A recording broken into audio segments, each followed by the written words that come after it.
سید الاتقیاء والاصفیاء مولا الموالي امام المتقین علی بن ابی طالب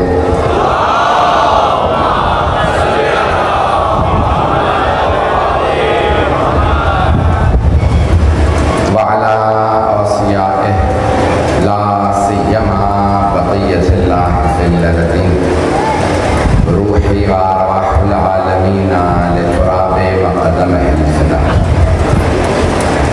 واللعنة الدائمة على أعدائهم أجمعين من الآن إلى قيام يوم الدين.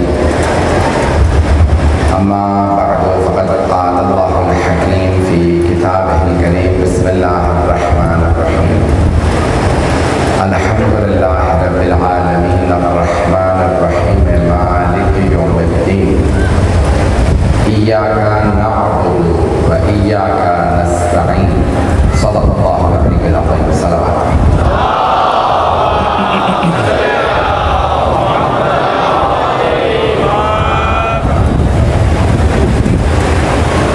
فضائل گرامی، ام الکتاب کے عنوان سے سلسلہ مجالس جاری ہے. سلسلے کی 8ویں مجلس ہے. میں نے عرض کیا تھا کہ قرآن کی آیت سورہ فاتحہ کی مشہور معروف آیت ایاک نعبد و ایاک نستعین کی تفسیر کو پیش کریں گے اور اس میں دلیلیں دیں گے کہ اس سے مفہوم کیا ہے اور اس کے نتائج کیا ہیں. اللہ فرماتا ہے ایاک نعبد. اب تک کیا کہہ رہے تھے؟ الحمدللہ رب العالمین، تمام تعریفیں اللہ کے لیے. الرحمن الرحیم، وہ رحمان الرحیم ہے. مالک یوم الدین، روز جزا کا مالک ہے. اب تک سب کچھ غائب میں ہے. 3 ہی عربی میں سیکھیں ہیں کسی بھی زبان میں: متکلم، مخاطب اور غائب. متکلم میں، ہم، مخاطب آپ اور غائب وہ. پہنچ گئے ہیں ذرا؟ جیسے انگریزی گرامر کہتے ہیں آئی، وی، یو اور ہی، شی، دے. یہ قانون ہے. First person, second person, third person grammar کے قوانین ہیں. تو عربی میں کہتے ہیں متکلم، اردو میں بھی وہی استعمال کیا جاتا ہے، مخاطب اور غائب. اب تک سورہ فاتحہ اللہ جب اپنی توحید بیان کر رہا ہے تو غائب میں چل رہی ہے. اللہ فرما رہا ہے بسم اللہ الرحمن الرحیم الحمدللہ رب العالمین الرحمن الرحیم مالک یوم الدین. پھر یہاں جب اللہ آتا ہے اس آیت میں کہتا ہے ایاک نعبد و ایاک نستعین، یعنی اللہ یہ فرما رہا ہے اب تک اگر تمہیں توحید سمجھ میں آ گئی تو اب مجھ سے خطاب کرو، تیری ہی عبادت کرتے ہیں. اور فرما رہے تھے تو آپ نے کہا ایاک نعبد و ایاک نستعین، ہم صرف تیری عبادت کرتے ہیں. و ایاک نستعین، صرف تجھی سے مدد مانگتے ہیں. تو بہت سے مسلمان اس آیت کو پیش کرنے کے بعد کہتے ہیں صرف اللہ کی عبادت ہوتی ہے اور تم آل محمد کی عبادت کر رہے ہو. صرف اللہ سے مدد مانگی جاتی ہے اور تم آل محمد سے بھی مدد مانگتے ہو. توجہ، پہلی بات یہ ہے عبادت ہم صرف اللہ کی کرتے ہیں، آل محمد کی عبادت نہیں کرتے، تعظیم کرتے ہیں.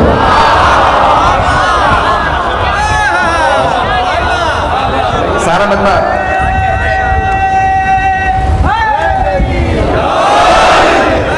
جہاں جہاں جگہ ملے سب لوگ جگہ بناتے جائے گا تاکہ لوگ جو باہر سے آ رہے ہیں، کیونکہ کل تھوڑی تاخیر ہو گئی تھی، آج لوگ شاید تاخیر سے پہنچے، تو پیش کر رہا ہوں ہم آل محمد کی تعظیم کرتے ہیں، عبادت نہیں. توجہ ہو، بہت بڑے ہمارے عالم دین مرجع تقلید گزرے تھے آغا خوئی سید ابو القاسم الموسوی الخوئی. تو کہتے ہیں میں حج پہ گیا تو سجدے کا رکھ کے نماز پڑھ رہا تھا مسجد نبوی میں. تو ایک متوع نے، متوع سمجھتے ہیں ریلیجس پولیس ترجمہ کیا جاتا ہے، میں اور کوئی لفظ استعمال نہیں کرنا رہا. تو انہوں نے سجدہ اٹھا لیا. کہ میں نے جیسے بھی نماز مکمل کی تلاش کیا میری سجدہ کہاں گئی. دیکھا ایک صاحب کھڑے ہیں، انہوں نے سجدہ اٹھا لیا. تو میں نے فوراً ان کو دیکھا کہ بھائی آپ عربی جانتے ہیں؟ کہ میں ہوں ہی عرب. کہا کہ آپ نے کیا حرکت کی؟ میں نماز پڑھ رہا تھا، آپ نے سجدہ اٹھا لی. آپ کو نہیں معلوم قرآن میں ہے دوسرے کے مال کو بغیر اجازت کے اٹھا نہیں سکتے.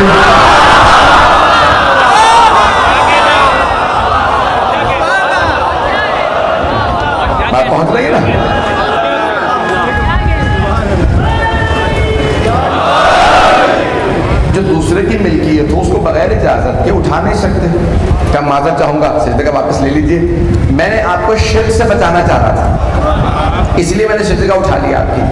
کہا یہ بتائیے کہ آپ نے یہ کیسے اندازہ لگایا کہ میں شرک کر رہا ہوں؟ توجہ ہو، شرک کیسے کر رہا ہوں؟ کبھی آپ یہ پتھر کو سجدہ کر رہے تھے؟ بتوں کو، پتھروں کو سجدہ کرنا اسلام میں حرام ہے، تو میں نے پتھر پہ سجدہ کرنے سے آپ کو روک لیا تاکہ آپ شرک نہ کریں. کہا آپ نے کیا دیکھا میں کیا کر رہا تھا؟ کہا آپ کی پیشانی پتھر پہ تھی، آپ سجدہ کر رہے تھے. کہا اگر میں پتھر کو سجدہ کر رہا ہوتا تو پتھر سامنے رکھتا ہوں.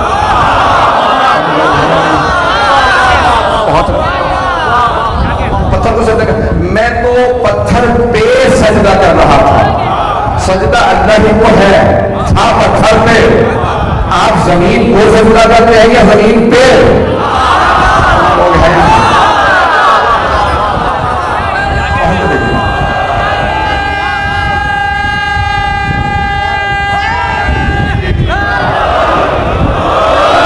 توجہ فرما رہے ہیں نا. تو انہوں نے کہا کہ نہیں، مجھے یہ سب باتیں جو آپ کہہ رہے ہیں مجھے معلوم نہیں تھی. کہ اگر آپ چاہیں تو بیٹھ جاتے ہیں، ہم بات کر لیتے ہیں. وہ تھے آیت اللہ ہے، کوئی عام آدمی تو تھے نہیں، علم کا پہاڑ. کہ 1.5-2 گھنٹے بات ہوئی تو کہا یہ جو سب آپ نے باتیں کہی ہیں نا مجھے کچھ نہیں پتا تھا. کہ مجھے بھی پتا، آپ کو کچھ نہیں پتا. پتہ نہیں لوگ ہیں یا نہیں. دیکھیں، عہدہ لے لینا، ٹائٹل لے لینا، اپنے آپ کو کوئی لقب لگا لینا بڑا آسان ہوتا ہے، نبھانا بڑا مشکل ہوتا ہے. تو ایک مرتبہ انہوں نے دلیلیں دی کہ میں اپنے تمام کے تمام مدارس کے بچوں کو، طلباء کو، علماء کو بتاؤں گا جو آپ نے دلیلیں دی ہیں. کہا بھائی اگر تمہیں چاہے تو نجف اشرف میں صرف میرا نام لکھ کے بھیج دینا، خط مجھے مل جائے گا، جو سوال ہو میں جواب دوں گا. کہ میں نے ان کو اپنا پتہ دیا، نجف اشرف میں رہتا ہوں. کہ اس کے بعد دوبارہ کبھی رابطہ نہیں ہوا. کوشش کی میں نے رابطہ کرنے کی، رابطہ نہیں ہوا. نہ جانے کون کہاں لے گیا بیچارے. تو جانے گرامی اب میں پیش کرنا چاہ رہا ہوں ایاک نعبد و ایاک نستعین. تمام مسلمان کہتے ہیں توحید کی 3 اقسام ہیں. توحید ذاتی یعنی اللہ ذات میں ایک ہے. توحید صفاتی، صفات میں ایک ہے. توحید افعالی، اللہ اپنے فعل میں کسی کا محتاج نہیں، کام میں محتاج نہیں. لیکن شیعہ کہتے ہیں توحید عبادی، ہم اللہ کی عبادت کرتے ہیں. لیکن اللہ خود قرآن میں فرماتا ہے سورہ بقرہ وَمَن يُعَظِّمْ شَعَائِرَ الصَّفَا وَالْمَرْوَةَ مِن شَعَائِرِ اللَّهِ. بے شک صفا مروا اللہ کی نشانیاں. وَمَن يُعَظِّمْ شَعَائِرَ اللَّهِ فَإِنَّهَا مِن تَقْوَى الْقُلُوبِ. اور جو اللہ کی نشانیوں کی تعظیم کرے بس وہی تقویٰ والا. مومن نہیں کہا، اسلام والا نہیں کہا، اسی کے پاس تقویٰ جو اللہ کی نشانیوں کی تعظیم کرے. نہیں مجمع دیکھیں، پہلے اسلام، پھر ہے ایمان، پھر ہے تقویٰ. ہر متقی مسلمان بھی ہے، مومن بھی ہے. لیکن ہر مسلمان مومن نہیں، ہر مومن متقی نہیں. توجہ دیکھیں، اگر قرآن اٹھا کے دیکھیں گے وقالت الاعراب آمنا، بدو عرب کہتے ہیں کہ ہم ایمان لے آئے، ہم مومن ہو گئے. اللہ کہتا ہے خبردار یہ نہ کہنا کہ تم ایمان لے آؤ. بل قولوا اسلمنا، ہم مسلمان ہو گئے. ولما يدخل الايمان في قلوبكم، ابھی ایمان تمہارے دلوں میں اترا ہی نہیں ہے.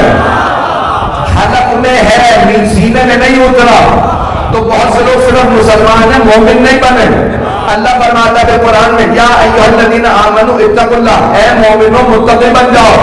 اگر ہر مومن متقی ہوتا تو اللہ کبھی نہ کہتا مومنوں متقی بنو. سارا مجمع نہیں ہے، ہر مسلمان مومن نہیں ہے، ہر مومن متقی نہیں ہے.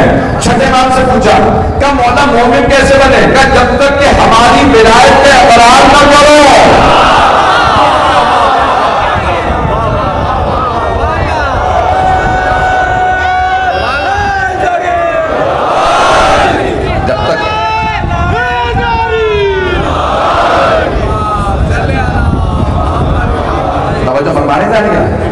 مولا فرماتے جب تک کوئی ہماری ولایت کا اقرار نہ کرے. آواز آ رہی ہے سب لوگ؟ جب تک کوئی ہماری ولایت کا، اہل بیت کی ولایت کا اقرار نہ کرے وہ مومن نہیں ہے.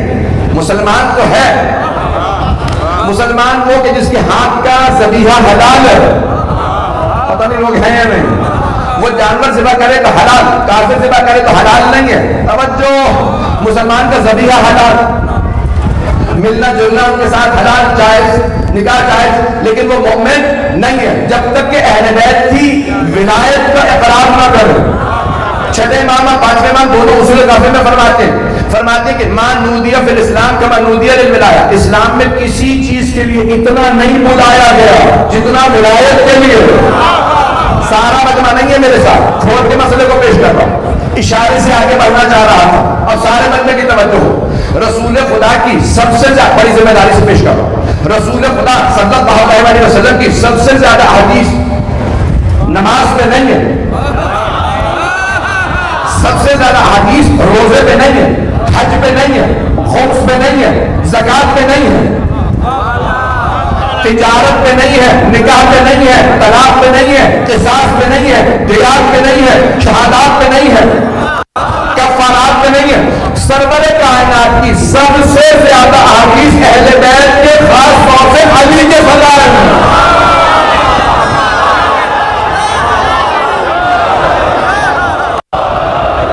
مجھے نہیں معلوم سارا مجمع، مجھے نہیں معلوم سارا مجمع ہے میرے ساتھ یا نہیں؟ بات پہنچ رہی ہے نا؟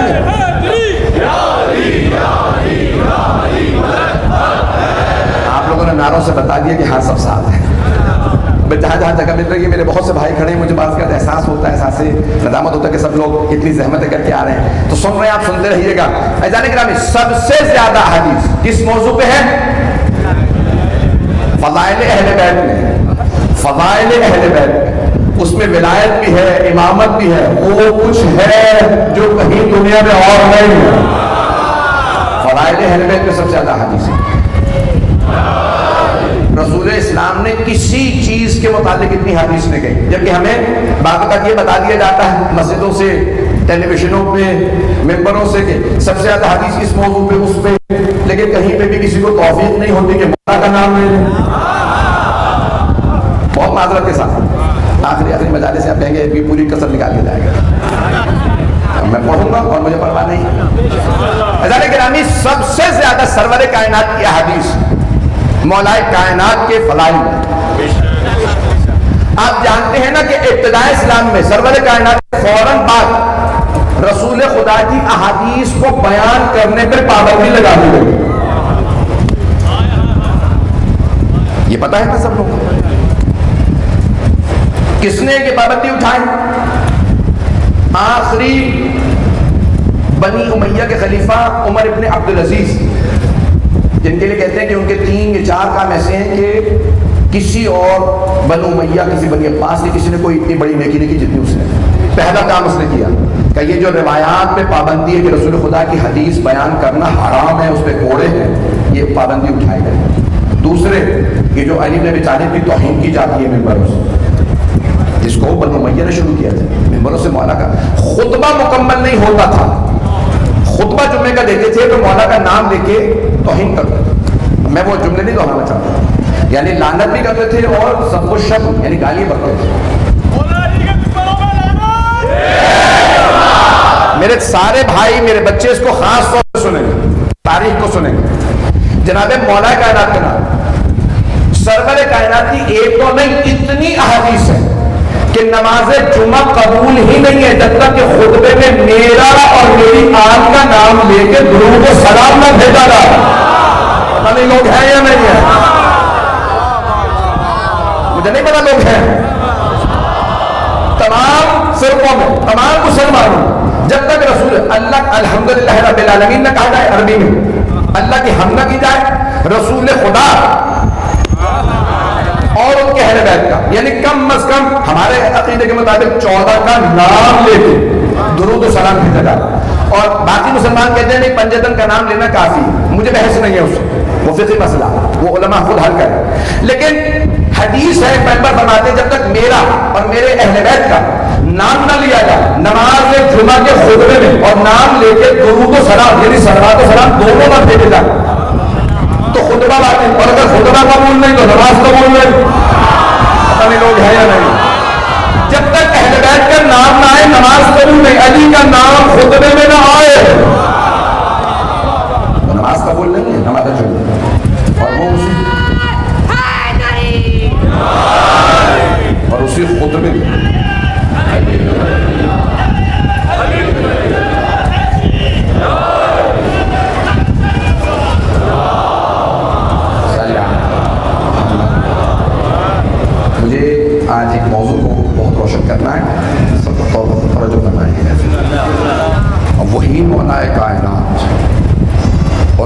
نام لے کے 70 برس یا 100 برس سے زیادہ مسلمانوں نے توہین کی، کلمہ گو نے، جن کے لیے رسول خدا فرما رہے ہیں کہ علی کل ایمان، اور ممبروں سے کہا جاتا تھا علی کافر، استغفر اللہ رب العالمین۔ پیغمبر فرما رہے ہیں علی کل ایمان۔ عمر ابن عبدالعزیز آیا، جب کیا ہوا مسئلہ جس کو میں حل کرنا چاہتا تھا، 3 کام اس نے کیے۔ پہلا روایت کو بیان کروانا شروع کیا، دوسرا مولا علی کی توہین کو رکوایا، تیسرا باب فدق، 5ویں امام کو واپس کیا، اور پھر 6 امام سے بنی عباس کا جو پہلا خلیفہ آیا تھا اسے پھر چھین لیا۔ توجہ، آج کسی بچے نے بھی سوال کیا کہ لوگ کہتے ہیں اگر چوتھے خلیفہ، ان کی حکومت میں تو تھی نا مولا علیہ السلام کی، تو ہم چوتھا خلیفہ کہتے ہیں تو پہلا امام، جب ان کا دور آیا انہوں نے باغ فتح کا مسئلہ حل کیوں نہیں کیا؟ توجہ عزیزان گرامی، یہ لوگوں کا چھیننا، واپس کرنا، اس نے لیا، اس نے واپس کیا، پھر اس نے لیا، پھر واپس کیا، اس کو لیا، اس کو لیا، یہ بار بار اہل بیت کو دینا چھیننا بتا رہا ہے دلوں میں چور تھا۔ سب باتیں کہہ رہا ہوں بہت معذرت کے ساتھ، بہت معذرت کے ساتھ۔ مجھے کئی میرے اہل سنت بھائی آگے ملتے بچے، اور مجھ سے بہت سے نوجوانوں نے پڑھے لکھے افراد نے کہا مولانا کئی شبہات ہمارے ذہنوں میں تھے شیعہ عقائد سے متعلق، آپ کی مجالس سن کے دور ہوئے، ان مجالس میں دیکھ لو چہرے مجھ سے آگے ملتے ہیں، اس لیے میں کھول کے پیش کر رہا ہوں۔ مولا علی علیہ السلام نے کیوں حل نہیں کیا؟ جب مولا علی علیہ السلام کی حکومت آئی تو مولا ہی کے پاس تھا، حل ہو پہلے اس کے پاس نہ ہو۔ لوگ ہیں ایک شے میرے پاس ہے کہتے ہیں حل کر لیجیے گا، اب میرے پاس ہے آپ کا حل کر لو۔ جنہوں نے سزاؤں کے معاملات تھے نا، تو سزاؤں کے معاملات پھٹنے کے بعد والے دور کے اندر تو جانے گرامی مولا کے زمانے میں مولا کے پاس تھا، پھر دوبارہ مولا حسن سے چھینا گیا، پھر مولا باطل کو دیا گیا، پھر مولا صادق سے چھینا گیا، یہاں تک کہ 7ویں امام سے ایک مرتبہ ہارون نے کہا فرزند رسول میں آج سارے معاملات ختم کر دینا چاہتا ہوں، آپ مجھے باغ فدق کی حدود بتائیں میں واپس کر دوں۔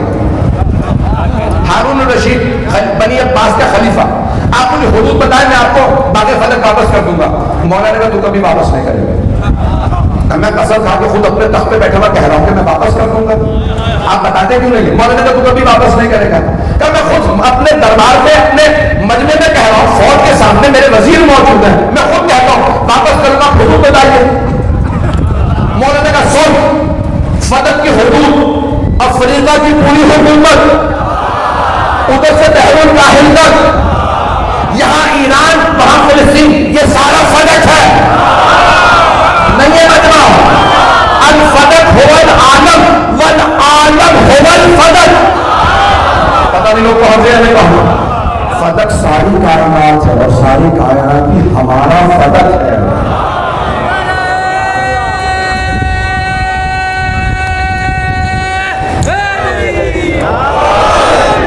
بات پہنچ رہی ہے؟ میں سب باتیں کہہ رہا ہوں آپ معذرت کے ساتھ، میں ممنون ہوں آپ کی محبتوں کا، سارا مجمع میرے ساتھ رہے گا۔ ایاک نعبد و ایاک نستعین، ہم صرف تیری عبادت کر رہے ہیں، آل محمد کی تعظیم کر رہے ہیں۔ اللہ قرآن میں کہتا ہے جو اللہ کی نشانیوں کی تعظیم کرے وہی متقی ہے۔ صفا مروہ اللہ کہتا ہے یہ پہاڑیاں نہیں ہیں، یہ پتھر نہیں ہیں، یہ میری نشانیاں ہیں، کیونکہ کسی نبی زادے کو بچانے کے لیے ایک بی بی صفا مروہ کے درمیان چلی تھی۔ اب یہ پہاڑیاں نہیں رہیں، یہ میری نشانیاں ہیں، کیونکہ حاجرہ کے قدم یہاں آئے تھے۔ توجہ، ایک بی بی کے قدم آئے کیونکہ جناب اسماعیل کی جان بچانا ہے، تو وہ پہاڑیاں پتھر نہیں ہیں، اللہ کہتا ہے میری نشانیاں۔ اور اگر کسی سرزمین میں خود حسین موجود ہو،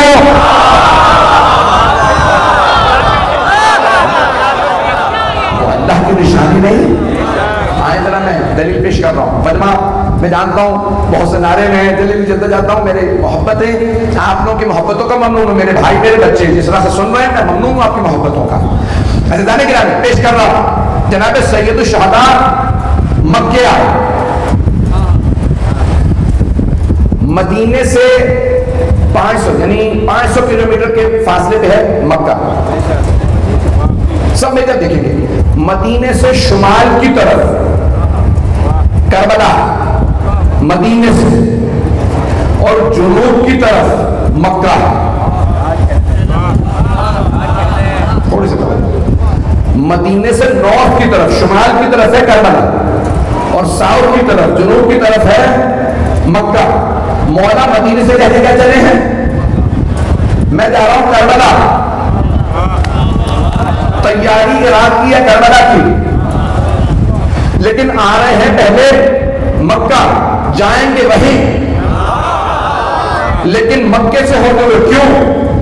آج ہے social media, electronic media, print media. اس زمانے میں یہ نہیں تھے, میڈیا تھا, اس کا میڈیم الگ تھا.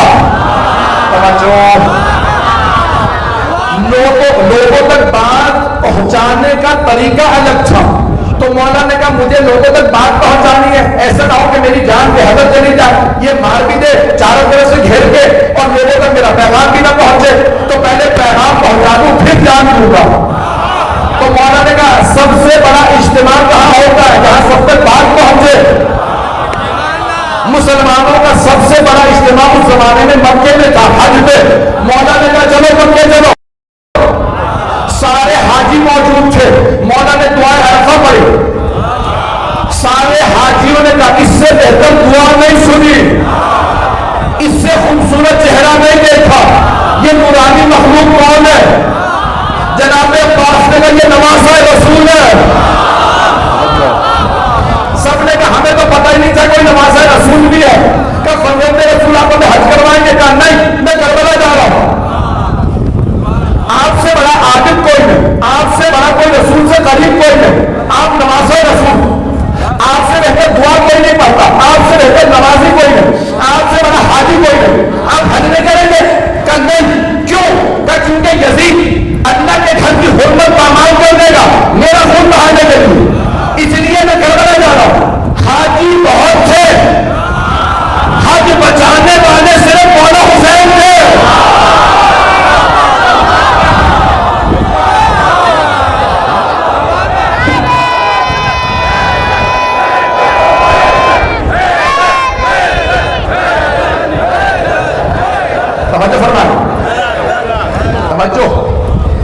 حاجی بہت تھے, حج کرنے والے بہت تھے, حج بچانے والے صرف مولا حسین. نمازی بہت تھے, نماز بچانے والے صرف مولا حسین تھے. حضرت گرامی مولا حسین نے کہا سارے حاجی اپنے اپنے گھر واپس چلے گئے. آج بھی ایسا ہوتا ہے نا, جب زیارت حج سے آتا ہے لوگ ملنے آتے ہیں, سارے کے سارے لوگ آئے حاجیوں سے ملنے. حج کیسا رہا؟ حج اپنی جگہ پہ بہت اچھا رہا, لیکن اس سال ہم نے نواسہ رسول کی زیارت کی. ان کا نام ہے حسین ابن علی. کہ کیسے تھے؟ کہ بالکل پیغمبر جیسے, دیکھنے میں بہت وجیح, بہت خوبصورت اور نور. کا عبادت کیسی تھی؟ کہ لگتا ہے عبادت بنی ہی ان کے لیے. کہ جب وہ قرآن پڑھتے تھے کہ لگتا قرآن آیا ہی ان کے لیے. کہ دعا پڑھتے تھے تو لگتا خدا سنتا ہی ان کی ہے. کہ پھر حج کیا کرنا ہے, وہ کربلا چلے گئے. کیوں؟ کہہ رہے تھے مجھے یزید مار دے, میں نہیں چاہتا اللہ کے گھر کی حرمت پامال خانہ کعبہ میری وجہ سے ڈھایا جائے, میں کربلا چلا جاؤں گا.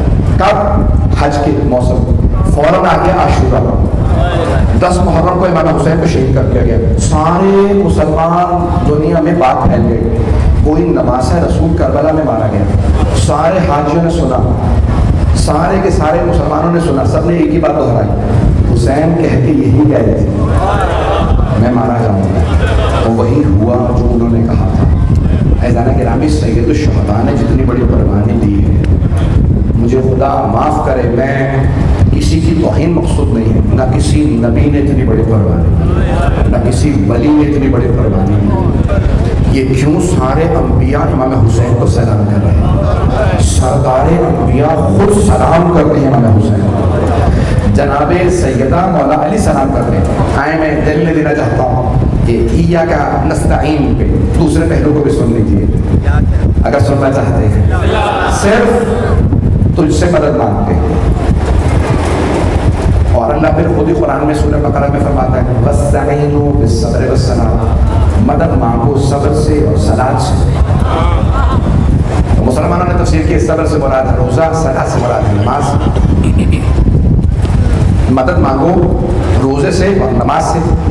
چھٹے امام سے پوچھا مولا یہ مدد مانگو روزے سے نماز سے یہ اللہ نے کیوں فرمایا؟ کہ یہاں روزے سے مراد ہے محمد، نماز سے مراد ہے علی۔ توجہ کیجیے گا جو میں پیش کرنا ہے قرآن کریم سے، مجمع چلے گا میرے ساتھ ابھی؟ وقت ہے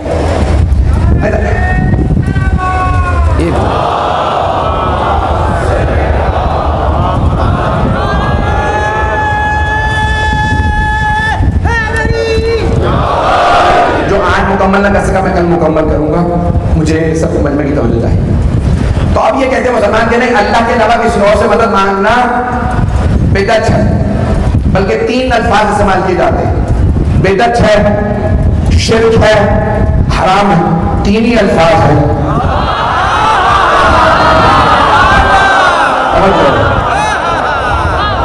سنتے رہیے گا، اسی محبت کے ساتھ سنتے رہیے گا میرے بھائی، اسی طرح سے چلیں گے سب میرے ساتھ۔ تو وہ کہتے ہیں کہ نہیں اللہ کے علاوہ کسی اور سے مدد مانگنا بدعت ہے۔ اچھا چلیں مدد ہٹا دیتے ہیں، یا علی مدد نہیں کہتے، یا علی کہہ سکتے نہیں، یا علی بھی نہیں کہہ سکتے۔ اچھا چلیں یا علی کو بھی کہہ دیتے، یا محمد کہہ سکتے توجہ نہیں، یا محمد بھی نہیں کہہ سکتے کیونکہ رسول خدا نہیں ہے۔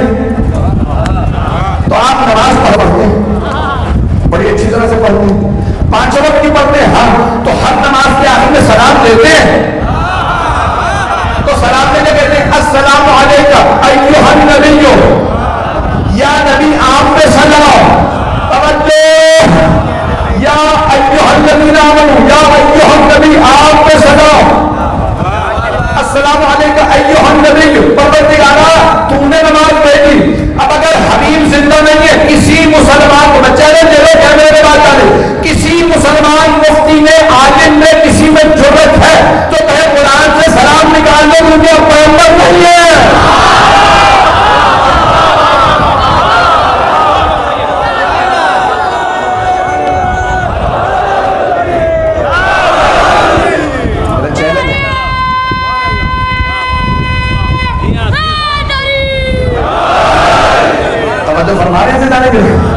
اگر کسی مسلمان میں جرأت ہے تو نماز میں سلام نہ بھیجے، پیغمبر اسلام پہ سلام نکال دے یا کہنا نکال دے۔ چلے یہاں پہ بھی رک جائیے، یہ نماز ہے۔ پورے قرآن میں جگہ جگہ اللہ نے کہا ہے قال یا آدم انبئہم باسمائہم، او آدم فرشتوں کو وہ نام بتائیں جو میں نے سکھائے تھے۔ قال یا نوح انہ عمل غیر صالح، اب وقت نہیں ترجمہ نہیں کروں گا۔ قال یا موسیٰ اذهب الى فرعون انہ طغى، قال یا عیسیٰ انت قلت للناس اتخذونی وامی الہین۔ اللہ نے پورے قرآن میں سارے انبیاء کو یا کہہ کے بلایا۔ توجہ، تو بھائیوں نے مجھے جواب کیا دیا، جب اللہ نے کہا تھا یا تو اس وقت وہ زندہ تھے، اب نہیں ہے، اب نہیں کہہ سکتے یا۔ تو اگر جرأت ہے تو قرآن کی تشریح کر دو، ہم تو آج پڑھ رہے ہیں یا نکال دو۔ کسی مسلمان میں جرأت نہیں قرآن کا یا نکال سکے نہیں ہے مجمع۔ ایک قذافی تھا محمد قذافی، اس نے پورا قرآن چھاپا، 132 پل نکال کہ رسول خدا سے خطاب تھا، وہ زندہ نہیں ہے، مر گئے، پل نکالو، یہ ان سے خطاب ہے۔ سارے مولوی ڈنڈا لے کے اسی پیچھے آئے، کہا تیرے خلاف فتویٰ دیں گے، منحوس آدمی، تو نے قرآن سے کل نکال دی، کہا دوبارہ چھاپو کل لکھ کے۔ تو پوچھا تم نے نکالے کیوں تھے؟ کہا مولویوں نے بتایا رسول خدا مردہ ہے، اب ان کو پکار نہیں سکتے، میں نے کل نکلوا دی، جب نکلوا دی تو یہ بھی بدعت ہے۔ پتہ نہیں مجمع ہے یا نہیں ہے، معاملہ یا سے نہیں ہے، علی سے ہے۔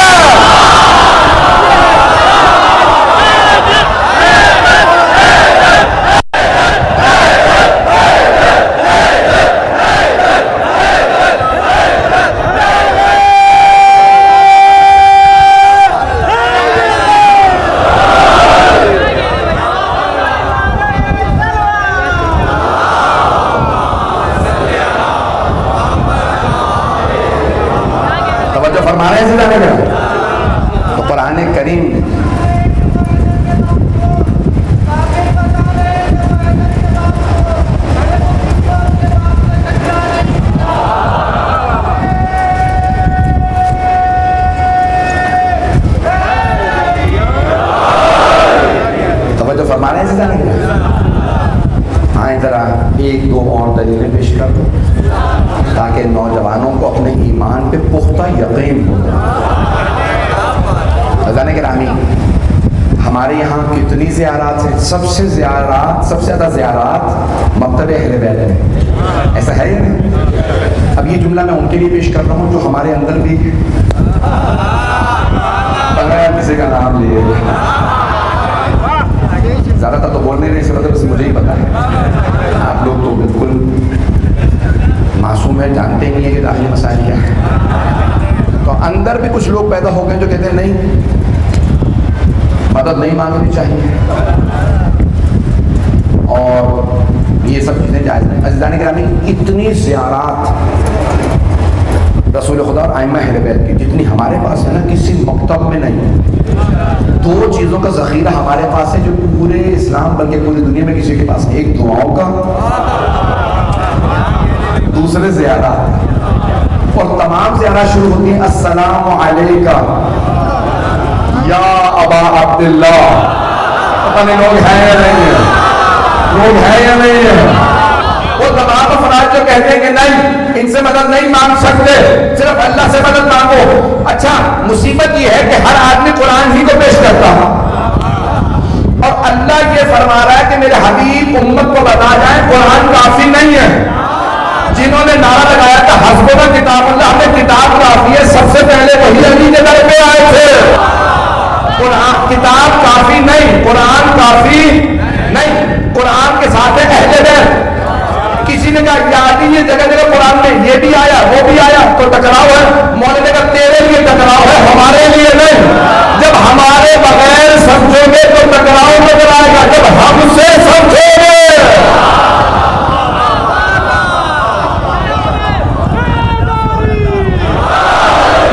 میری بات واضح ہو گئی ہے؟ جانے گرامی، یہ اتنی زیارات، اتنی زیارات. اچھا پھر دعائیں، یہ دعا صحیح ہے، یہ دعا نہ پڑھو وہ دعا نہ پڑھو. ایک دعا میں ہے کہ یا محمد یا علی یا علی یا محمد ایک فیانی فإنک مکافیہ. تو اس کی الہی عظم البلا و بلہ الغفا سب کے ذہنوں میں ہے. تو پروردگار ہمارے مسائل بہت زیادہ ہو گئے. امام زمانہ کے ظہور کے لیے دعا ہے. تو اس میں آپ کہتے ہیں اے محمد و اے علی و اے محمد، آپ دونوں ہمارے لیے کافی.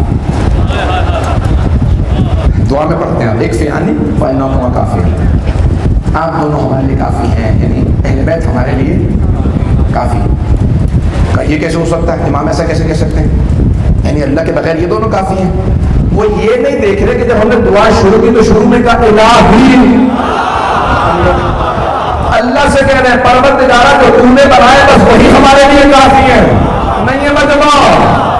یہ جو کہا جاتا میں نے دوسری حدیثی مجلس میں پیش کیا تھا، بسم اللہ کی تفسیر میں پیش کیا تھا، غیر اللہ سے مدد مانگنا بدعت نہیں ہے، اہل عبادت ہے. سارے قرآن کو اٹھا کے دیکھ لیجئے. ایک آخری دلیل پیش کر رہا ہوں قرآن سے.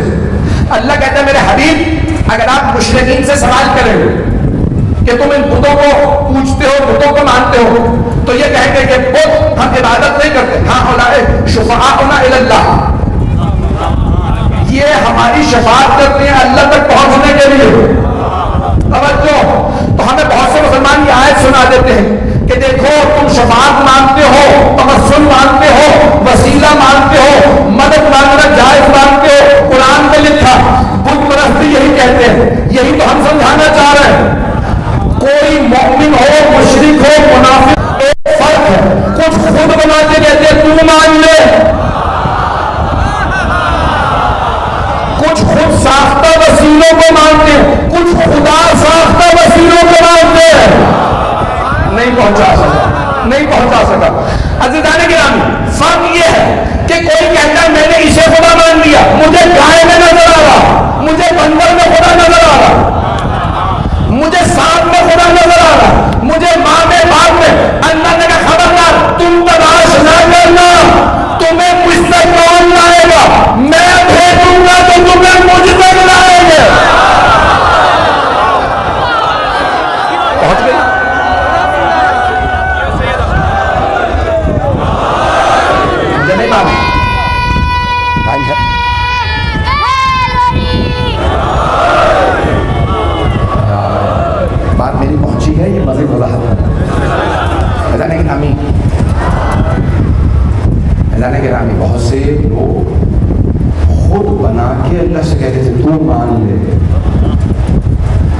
اللہ کہتا تھا خبردار تم نہ بنا، میں جسے بتا دوں بس اسی کے ذریعے آنا، جسے کیونکہ مجھے پتا ہے کہ کس کا نفس کیسا ہے، کون اللہ کی مرضیوں کی خاطر اپنے نفس کو دے دیتا ہے۔ اللہ کرام یہ قرآن ہے، پورا قرآن بھرا پڑا آیت نظر ایک حدیث نبوی پیش کر رہا، اور یہ حدیث دونوں کے مکاتب فکر میں موجود ہے، ہمارے یہاں بھی ہے اور دیگر مسلمانوں کے یہاں۔ من زارنی بعد مماتی کمن زارنی فی حیاتی، جو میرے اس دنیا سے جانے کے بعد میری زیارت کے لیے آئے بالکل ایسا ہے جیسے زندگی میں میری زیارت کی۔ حدیث نبوی جامع ترمذی میں ہے، شیعہ سننے کے دعویٰ ہے، جس نے میرے اس دنیا سے جانے کے بعد زیارت کی ایسا ہے جیسے زندگی میں زیارت کی۔ پوچھا مولانا اس سے مراد کیا ہے سرور کائنات میں؟ کہا جو انہیں مردہ سمجھ کے زیارت کرے اس کی زیارت قبول ہی نہیں، جو ہمیں مردہ سمجھ کے زیارت کرے۔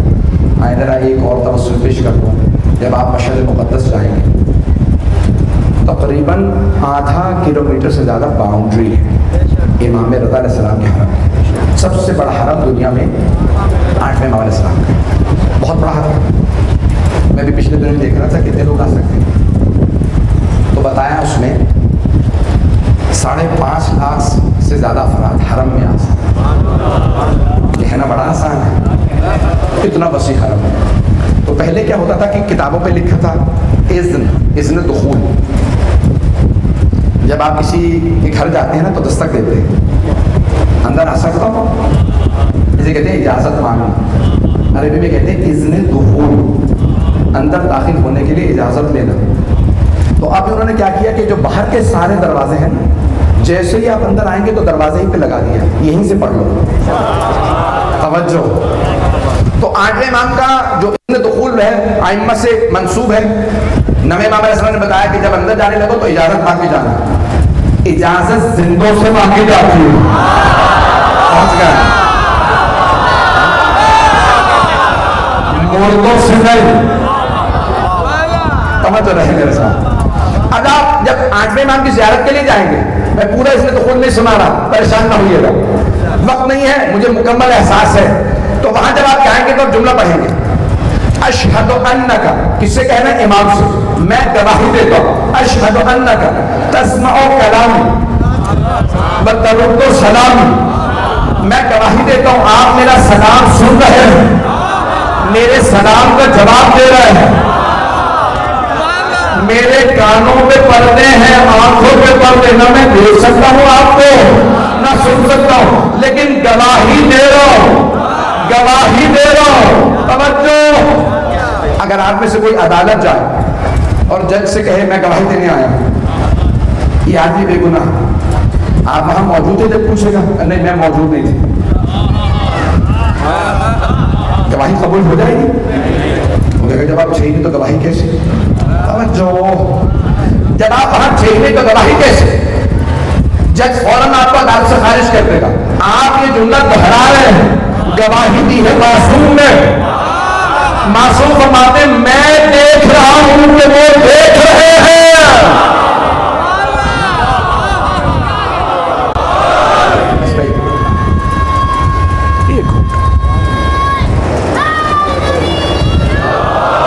میں 1 گھنٹہ پڑھنا نہیں چاہ رہا تھا، کل مکمل کروں گا۔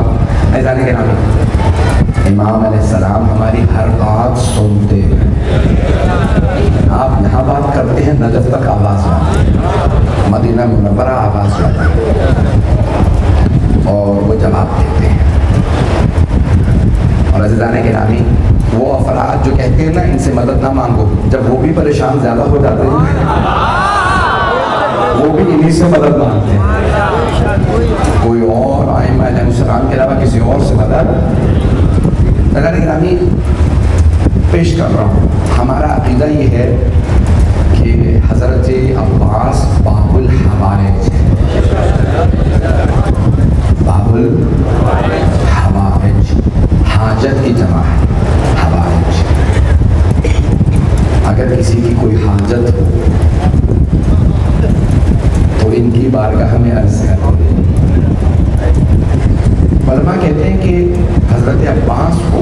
مولا علی علیہ السلام نے کیوں کہا یہ باب الحوائج؟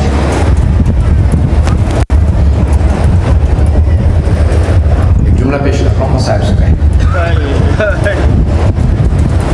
ایک بہت بڑے عالم کا جملہ ہے. وہ کہتے ہیں میرا دل یہ کہتا ہے کہ جب جناب عباس کے دونوں بازو قلم ہو گئے، انسان جب دعا مانگتا ہے نا تو ہاتھ اٹھا کے دعا مانگتا ہے، اور اگر کسی کے ہاتھ نہ ہو اور وہ دعا مانگنا چاہے تو کیسے دعا مانگے گا؟ تو وہ نگاہوں سے دعا مانگے. تو جناب عباس علیہ السلام نے سب ایک دعا مانگی، پروردگار یہ جو میں نے مشکیزہ دندان سے پکڑ رکھا اس میں پانی ہے، بس یہ میری آخری دعا ہے، یہ مشکیزہ سکینہ تک پہنچ جائے. ایک ملعون نے تیر مارا، پانی بہہ گیا. اس وقت خدا نے کہا اے عباس ہم نے اس دعا کے بدلے آپ کو باب الحوائج بنایا. میری بات پہنچی ہے جانے کے نام. حضرت عباس بلی ہستی نہیں ہے، جب ان کی بارگاہ میں آئے بڑی عقیدت کے ساتھ آئے.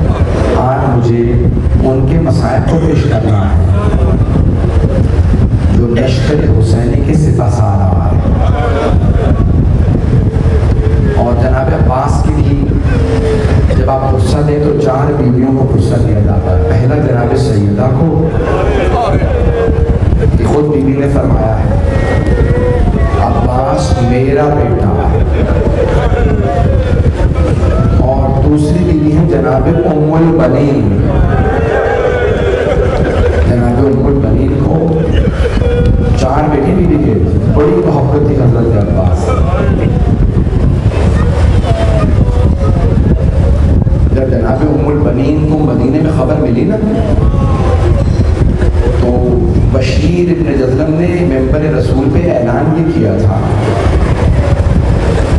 الا یا اہل یثرب لا مقام لکم بہا قتل الحسین بکربلا.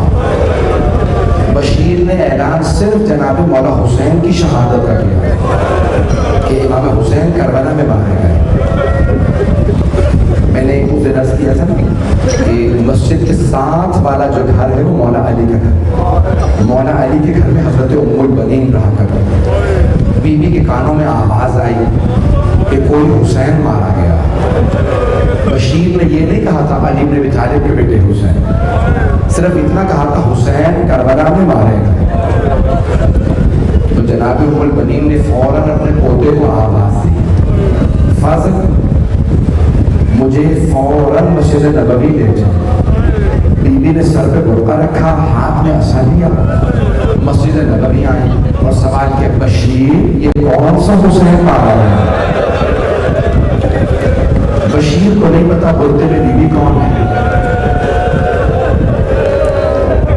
بشیر نے بڑے ادب سے کہا وہ پردہ دار بزرگ بی بی ہے، کیونکہ بی بی کے ہاتھ میں عصا تھا، کمر جھکی ہوئی. تو ایک مرتبہ بشیر نے بڑے ادب سے کہا بشیر آپ بی بی آپ کو نہیں معلوم نواسہ رسول حسین، علی کا لال حسین، فاطمہ کے دل کا چین حسین. بس بی بی کا یہ جملہ سن رہا تھا. مجھے نہیں معلوم آپ مجھے دیکھ سکتے ہیں کہ نہیں دیکھ سکتے، میں سب کو نہیں دیکھ پا رہا ہوں، اندھیرا ہو گیا ہے. لیکن ایک سوال کروں، آپ اندھیرے میں تو نہیں بیٹھے رہے ہیں؟ یہ شان غریبت تو ہے نہیں کہ بیویاں اندھیرے ہی میں رہتا.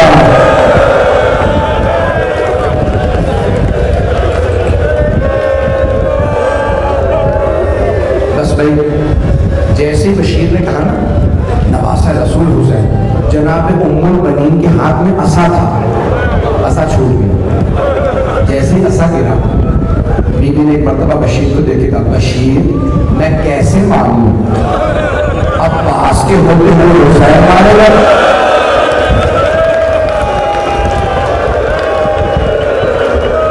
ابھی تک بشیر کو نہیں پتا کہ بی بی کون. اس نے دوبارہ بڑے ادب سے کہا نہیں بی بی آپ نے غلط سنا، پہلے عباس مارے گئے بعد میں حسین مارے گئے. اب جناب ام البنین نے تیسرا سوال کیا کہ بشیر میں کیسے مانوں علی کا شیر بیٹا عباس جنگ نہ کر سکا, دشمن کا مقابلہ نہ کر سکا. بشیر نے دوبارہ کہا بی بی جب عباس کے سر پہ گرز لگا زمین پہ سمجھ نہیں سکا, زمین پہ گر گیا. اب جناب ام البنین نے چوتھا سوال کیا کہ بشیر تو عباس کو جانتا نہیں ہو. بشیر میں عباس کی ماں ہوں. بشیر میں نے اپنی آنکھوں سے دیکھا میرا شیر عباس دو انگلیوں سے گرز زمین پہ پھینکتا تھا. میں کیسے مانوں گرز لگا عباس زمین پہ نہ پھینک سکا. اب بشیر نے فوراً بدل چلا بی بی جب عباس کے سر میں گرز لگا عباس کے بازو نہیں چھوڑا. اب جناب ام البنین زمین پہ گر گئی اور ماتم کرتی جاتی تھی ماں عباسا ہائے ماں.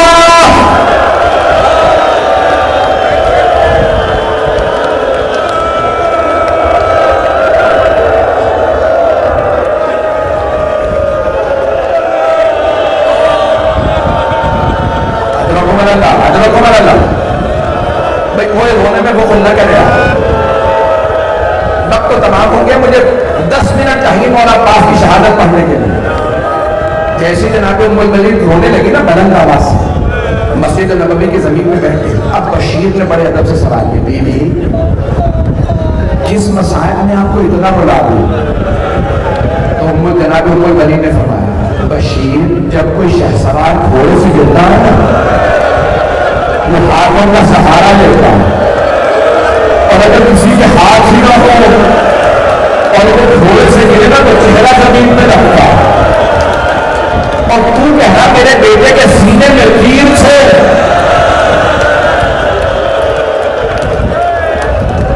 اجرکم اللہ.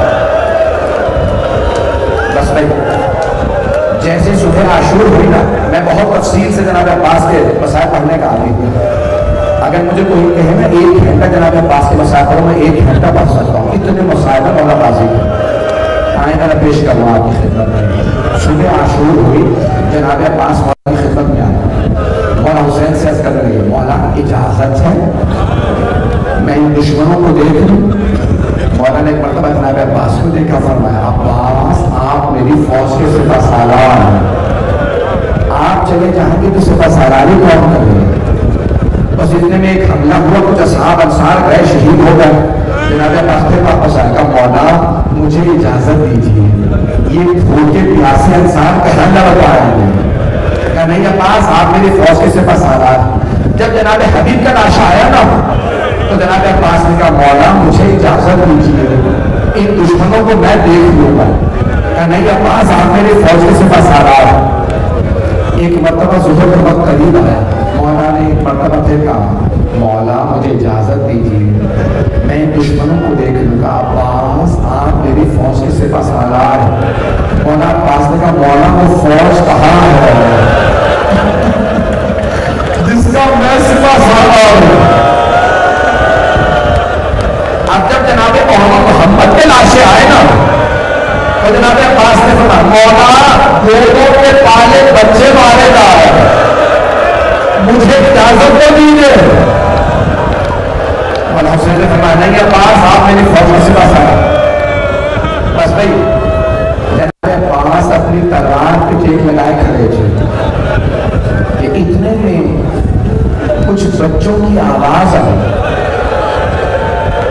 ایک خیمہ تھا جہاں مشکیزیں رکھے جاتے تھے. ایک چھوٹی سی بیوی مشکیزیں ہلا ہلا کے دیکھ رہے ہیں, شاید کسی میں پانی رہ گیا ہو. مولا عباس نے سوال کیا بیوی کیا بات ہے. جناب سکینہ نے فرمایا چچا مجھے بہت پیاس لگ رہی ہے. جناب عباس کی غیرت کو برداشت نہیں ہوئی. کہا بیوی اپنے بابا سے کہیے مجھے پانی لانے کی اجازت ہے. جناب سکینہ نے مشکیزہ دیا کہ بابا جانا چچا سے کہیے میں پانی لا دیں. مولا حسین نے ایک مرتبہ حضرت عباس کو دیکھا کہ عباس اب آپ ایسی سفارش لائے میں رد نہیں کر سکتا, لیکن عباس آپ آپ کو صرف پانی لانے کی اجازت ہے. اب اگر دیکھ سکے تو سب مل کر دیکھ سکے, بس اجازت ملنا چاہیے. جناب عباس نے فوراً مشکیزہ کاندھے پہ رکھا, علم ہاتھ میں لے. جیسے جانے لگے مولا عباس کو آواز سے بولا حسین, عباس جانے سے پہلے آخری مرتبہ زینب سے خدا کر دیا. ایک مرتبہ مولا عباس آیا جناب زینب کے خیمے کے باہر اور بلند آواز سے کہا, بیوی الوداع, بیوی خدا حافظ, میں پانی لینے جا رہا ہوں. جناب زینب نے خیمے کا پردہ ہٹایا کہ عباس میرے بھائی ذرا کچھ دیر کے لیے خیمے میں آئے. جناب زینب 22 سال پڑی ہے جناب عباس. جناب زینب نے گودوں میں پالا تھا جناب عباس کو. جیسے جناب عباس خیمے میں آیا, اب سب مل کر دیکھیں گے, بیوی نے دونوں باہیں گلے میں ڈالا. جناب عباس کا سر پڑا تھا, گلے میں باہیں ڈال کے ایک مرتبہ بیوی نے کہا, عباس جب میں پہلی مرتبہ کوفے آئی تھی نا تو بابا نے مجھ سے کہا تھا, زینب آپ کو کسی شہر میں قیدی بنا کے لایا گیا. عباس جب بابا نے فرمایا تھا نا تو مجھے پورا یقین ہو گیا تھا ایسا ہوگا, میں قیدی بنائی جاؤں. لیکن عباس میں سوچا کرتی تھی اس کی ضرورت ہوگی مجھے قیدی بنانے کی, میرا عباس جیسا بھائی ہے. لیکن عباس ابھی جب آپ نے کہا نا بیوی الوداع, مجھے یقین ہو گیا وہ وقت بڑا قریب ہے جب مجھے قیدی بنا دیا جائے. یہ جملہ سننا تھا. عباس بہت مجبور تھے, مولا کے آنسو بہنے لگے, فوراً خیمے سے باہر آ. جناب زینب نے آواز دی, بیویوں میں نے پردے کی ضمانت دی تھی, میں ضمانت واپس لے رہی ہوں, میرا عباس چلا گیا. ادرک اور میں دیکھ رہا ہوں وہ برداشت نہیں کر رہا. اب سب دیکھیں گے میں 5 سے 10 منٹ میں تمام کروں. جیسے جناب عباس چلے نا, مولا کے ہاتھ میں علم تھا. اپنی سواری پہ جو جناب سوارے جا رہے ہیں جناب عباس, جیسی مولا عباس چلے جناب سکینہ نے بچوں کو بلایا کہ بچوں ہاتھوں میں کوزے دو, خیموں سے باہر آ گئے. بچوں کو پیاسی سب نے ہاتھوں میں کوزے لیے, خیمے سے باہر کھڑے ہو گئے. جناب سکینہ نے اشارہ کیا, وہ جو علم جا رہا ہے نا وہ میرے چچا عباس ہے. ابھی میرے چچا پانی لائیں گے, میں سب کو اپنے ہاتھوں سے پانی پلاؤں. اتنے میں علم نشیب پہ اتر گیا. بیوی نے فرمایا میرے چچا فرات میں اترے. ایک مرتبہ علم دوبارہ نشیب سے نکلا چلا. آپ جانتے ہیں نا, میں اور آپ جب پانی میں دیکھتے ہیں ہمیں اپنی صورت نظر آتی ہے. جب جناب عباس نے پانی اٹھایا نا مشکیزہ بھرنے کے لیے, پانی میں دیکھا مولا کو جناب سکینہ کی صورت نظر آ رہی. مولا نے ایک مرتبہ کبھی بھی تھوڑا انتظار کر, میں بھی پانی لا رہا ہوں. ایک جملہ علماء نے نقل کیا, میں عام طور سے نہیں پڑھتا لیکن آج پڑھنا چاہ رہا ہوں. جب جناب عباس فرات میں اترے تھے نا تو آپ نے اپنی سواری کو, اپنے گھوڑے کو لگام ڈھیلی کرنے کے بعد کہا, اشرب الماء, تو پانی پی لو. لیکن علماء کہتے ہیں کہ اس نے سر ہلا دیا. بے زبان جانور تھا لیکن احساس تھا حسین کی بیٹی پیاسی. غازی عباس مولا آپ کی وفا کو بھی سلا, آپ کی سواری کو بھی سلا. بس میں نے تمام کر مولا عباس واپس چلے. جیسے واپس چلے نا دوبارہ علم نشیب سے نکلا. جناب سکینہ نے بچوں کو دکھایا, مجھے علم آ رہا میرے چچا عباس آ. اب میں اور کچھ نہیں پڑھوں گا, جملے بڑے سخت ہیں. اچانک ایک ملعون نے جناب عباس کا چھپ کے وار کیا, دایاں بازو قلم کر دیا. دوسرے ملعون نے بایاں بازو قلم کیا. جناب عباس نے دانتوں سے مشکیزہ پکڑا. جناب سکینہ نے دیکھا علم در کھڑا رہا. بیوی کچھ دیر دیکھتی رہی, پھر ایک مرتبہ کہا, بچوں تم زمین کو رکھ دو, میں دعا کروں گی, تم آمین کہنا. بیوی نے چھوٹے چھوٹے ہاتھ اٹھائے, کب پروردگارا میرے چچا کی خیر ہو. ایک مجنون نے تیر چلایا,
میں ہے, آغا یزدی نے لکھا مولا حسین نے زوجنا کو یہ لگائی, ایک مقام پہ زوجنا رو گیا, مولا زوجنا سے رو گیا, دیکھا زمین پہ ایک بازو بنا, مولا نے بازو اٹھایا اور سینے سے لگایا اور رو کے کہا یہ میرے بھائی کا بازو ہے. مولا آگے بڑھے, دوسرا بازو بنا تھا, مولا نے دوسرا بازو اٹھایا کہا یہ میرے بھائی کا دوسرا بازو.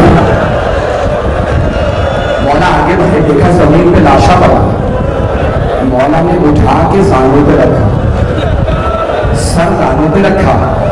جناب عباس نے جملہ کہا, مولا جب میں اس دنیا میں آیا نا, مجھے میری ماں نے بتایا میں نے سب سے پہلے آپ کی زیارت کی.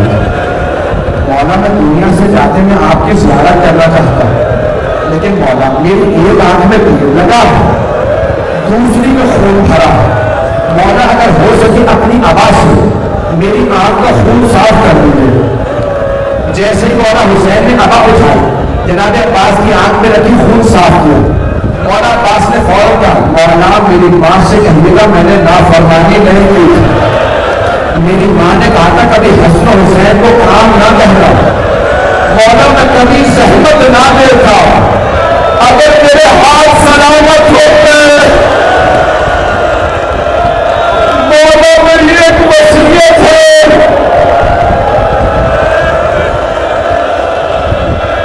بھیا برداشت نہیں کر رہا. مولا میری آخری وصیت ہے, بس بھائی میں نے تمام کر دی. مولا میری آخری وصیت ہے. ہاں میرے بھائی کے پاس کیا وصیت ہے؟ مولا میرے لاشے کو خیموں میں نہ ڈالو. مولا حسین ہر لاشا خیمے میں لایا. مولا عباس کی چونکہ وصیت تھی لاشا نہیں لایا. کہا عباس آپ کا لاشا خیمے میں کیوں نہ لے جاؤ؟ جناب عباس کیا آنسو بہنے لگے. مولا مجھے سکینہ سے بڑی شرم آئے گی, مولا میں پانی کا وعدہ کر کے آیا تھا. مولا میں پانی نہیں لے جا سکا. آخری جملہ میرے کو دیکھیے گا, جب شام غریبہ میں شمر میں جناب سکینہ کی بات